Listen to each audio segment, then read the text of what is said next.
India alliance के बड़े नेता 2024 के बड़े चुनाव से पहले दिल्ली के रामलीला मैदान में पार्टी एक विशाल शक्ति प्रदर्शन करने जा रही है। इसमें कांग्रेस के बड़े चेहरे जैसे मल्लिकार्जुन खड़गे, राहुल गांधी और प्रियंका गांधी अब मंच साझा करने जा रहे हैं। अन्य दलों के नेता शरद पवार, अखिलेश यादव, फारूक अब्दुल्ला जैसे नेता भी मंच साझा करने जा रहे हैं। रैली का केंद्र उद्देश्य है केंद्र सरकार के खिलाफ उनके तानाशाही और ईडी और सीबीआई का विपक्षी दलों को नेताओं को जेल में डालने के खिलाफ है।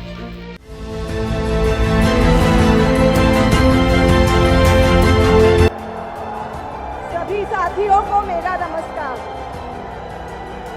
आज आपके अपने केजरीवाल ने जेल से आपके लिए एक संदेश भेजा है। इस संदेश को पढ़ने से पहले मैं आप लोगों से कुछ पूछना चाहूंगी। हमारे प्रधानमंत्री मोदी जी ने मेरे पति को जेल में डाल दिया। क्या प्रधानमंत्री जी ने सही किया? क्या आप सब मानते हैं कि केजरीवाल जी एक सच्चे देशभक्त और ईमानदार इंसान हैं? क्या आप मानते हैं कि केजरीवाल जी एक सच्चे देशभक्त और ईमानदार इंसान हैं? ये बीजेपी वाले ये कह रहे हैं कि केजरीवाल जी जेल में हैं, इन्हें इस्तीफा देना चाहिए। क्या केजरीवाल जी को इस्तीफा देना चाहिए? क्या उन्हें इस्तीफा देना चाहिए? केजरीवाल जी को इन्होंने गिरफ्तार कर लिया। आपके केजरीवाल शेर है, शेर। ये ज्यादा दिन तक उनको जेल में नहीं रख पाएंगे। करोड़ों लोगों के दिल में बसते हैं केजरीवाल। जिस बहादुरी और साहस से वो देश के लिए लड़ रहे हैं, कई बार मुझे लगता है कि आजादी की लड़ाई में वो एक फ्रीडम फाइटर थे जो देश के लिए लड़ते लड़ते शहीद हो गए। इस जंग में भी केजरीवाल जी को शायद भारत मां के संघर्ष के लिए भेजा है। अब मैं आपको केजरीवाल जी का संदेश पढ़कर सुनाऊंगी। मेरे प्यारे भारतवासियों, जेल से आप सब अपने इस बेटे, अपने भाई का प्रणाम स्वीकार कीजिए। मैं आज आपसे वोट नहीं मांग रहा। आने वाले चुनाव में मैं आपसे किसी को हराने या जिताने की बात भी नहीं कर रहा। आज मैं देश के 140 करोड़ लोगों को एक बड़ा भारत बनाने के लिए सहयोग मांगता हूं। 140 करोड़ भारतवासियों को एक नया भारत बनाने के लिए आमंत्रित करता हूं। भारत एक महान देश है। हमारी संस्कृति कई हजार वर्ष पुरानी है। भगवान का दिया सब कुछ है भारत में, फिर भी हम पिछड़े क्यों हैं? हमारे लोग अनपढ़ क्यों हैं? गरीब क्यों हैं? मैं यहां जेल में हूं। यहां काफी समय सोचने के लिए मिलता है। रात को टूट टूट के नींद आती है। भारत मां के लिए सोचता हूं। भारत मां बहुत दुखी है। भारत मां दर्द में है, दर्द से कराह रही है। जब महंगाई की वजह से लोगों को दो वक्त की रोटी नसीब नहीं होती, तो भारत मां को बहुत दुख होता है। जब भारत मां के बच्चों को अच्छी शिक्षा नहीं मिलती, 75 साल बाद भी सही इलाज के बिना लोग मर जाते हैं, तो भारत मां बेबस और लाचार महसूस करती है। जब देश के कई हिस्सों में लंबे लंबे पावर कट होते हैं, सड़कें टूटी हैं, 75 साल बाद भी हालत खराब है, तो मां को बहुत पीड़ा होती है। उस पर जब कुछ नेता सुबह शाम लच्छेदार भाषण देते हैं, शानो शौकत की जिंदगी जीते हैं, अपने दोस्तों के साथ मिलकर देश लूटने में लगे हैं, तो भारत मां को बहुत गुस्सा आता है। ऐसे लोगों से भारत मां को सख्त नफरत है। आइए मिलकर एक नया भारत बनाते हैं, 140 करोड़ लोगों के सपने का भारत, एक ऐसा भारत जहां हर इंसान को भरपेट खाना मिलेगा, हर हाथ को काम मिलेगा, कोई बेरोजगार नहीं होगा, कोई गरीब नहीं होगा, कोई अनपढ़ नहीं होगा, हर बच्चे को अच्छी शिक्षा मिलेगी, चाहे वो अमीर का बच्चा हो या गरीब का। हर बीमार को अच्छा इलाज मिलेगा, चाहे वो अमीर हो या गरीब। देश के कोने कोने में 24 घंटे बिजली होगी, देश के हर गांव में शानदार सड़कें होंगी। एक ऐसा भारत होगा जो पूरे विश्व में शिक्षा का केंद्र होगा, जहां दुनिया भर के युवा पढ़ने के लिए आएंगे। एक ऐसा भारत बनाएंगे जो साइंस और टेक्नोलॉजी में वर्ल्ड लीडर होगा। भारत के अध्यात्म को दुनिया के कोने कोने तक पहुंचाएंगे। एक ऐसा भारत बनाएंगे जहां कोई ऊंच नीच नहीं होगी, नफरत नहीं होगी, मारपीट नहीं होगी, गाली गलौज नहीं होगी, जहां सबको न्याय मिलेगा, प्रेम और भाईचारा होगा। आज मैं देश के 140 करोड़ लोगों को ऐसा भारत बनाने के लिए आह्वान करता हूं।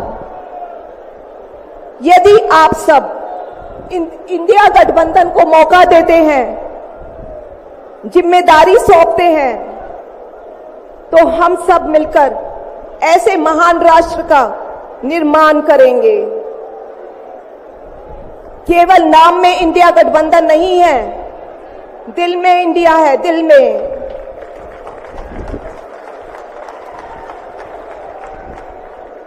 मैं इंडिया गठबंधन की ओर से आज 140 करोड़ लोगों भारतवासियों को 6 गारंटी देता हूं। पहली, पूरे देश में 24 घंटे बिजली का इंतजाम करेंगे, कहीं कोई पावर कट नहीं होगा। मंजूर है? दूसरा, पूरे देश के गरीबों की बिजली फ्री करेंगे, मंजूर है? तीसरी, हर गांव और हर मोहल्ले में शानदार सरकारी स्कूल बनाएंगे। अब गरीबों और अमीरों के बच्चों को अच्छी और एक समान शिक्षा मिलेगी, होना चाहिए। चौथा, हर गांव और मोहल्ले में मोहल्ला क्लिनिक बनाएंगे, हर जिले में शानदार मल्टी स्पेशलिटी सरकारी अस्पताल बनाएंगे, देश के हर व्यक्ति के लिए शानदार और फ्री इलाज की व्यवस्था करेंगे, मंजूर है? पांचवी, किसानों को स्वामीनाथन आयोग के मुताबिक सही फसलों पर एमएसपी निर्धारित करके उनको फसलों के पूरे दाम दिलवाएंगे, मंजूर है? छठी, दिल्ली के लोगों ने 75 साल से अन्याय सहा है।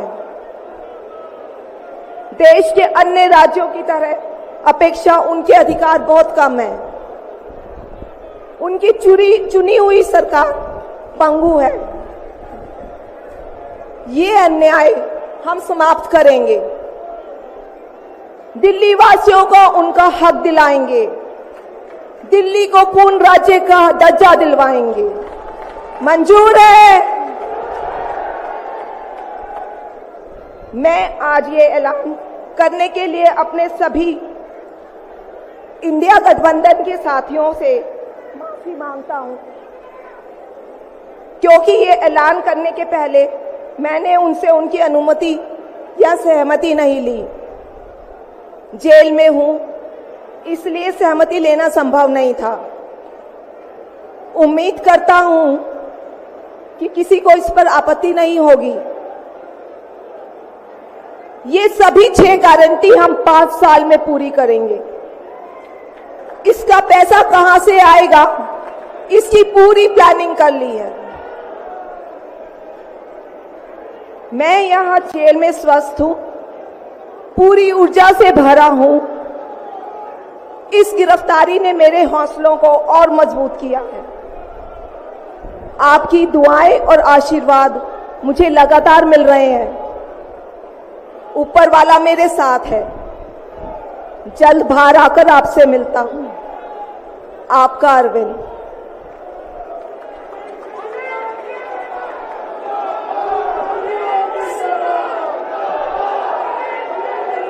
सभी लोगों का आशीर्वाद और प्यार भरपूर मिल रहा है मेरे पति को। अपना ये आशीर्वाद बनाए रखना। भारत में ये तानाशाही नहीं चलेगी। हम लड़ेंगे, जीतेंगे। अंत में मैं सभी लोगों को, इंडिया अलायंस के लोगों का भी, साथियों का तहे दिल से धन्यवाद करती हूं कि इस घड़ी में आप सब हमारे साथ खड़े हैं। धन्यवाद। जय हिंद। मैं आपको बधाई देना चाहता हूं। आज रामलीला मैदान में इस इंडिया गठबंधन के शंखनाद को देखते हुए देश के प्रधानमंत्री को मेरठ भाग करके जाना पड़ा है। आज प्रधानमंत्री को लगता है कि आज का शंखनाद, आज की आवाज पूरे देश में ना गूंजे।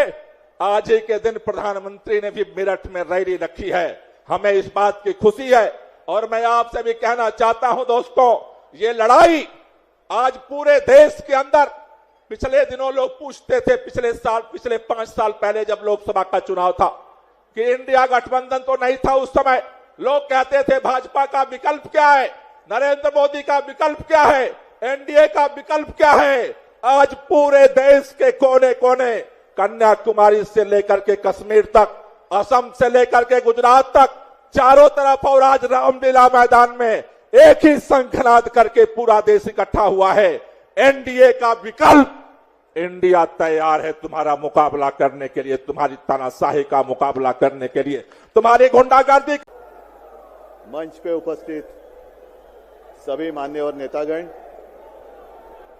और मेरे सामने लाखों की संख्या में उपस्थित मेरे देशभक्त, देशप्रेमी भाई और बहनों,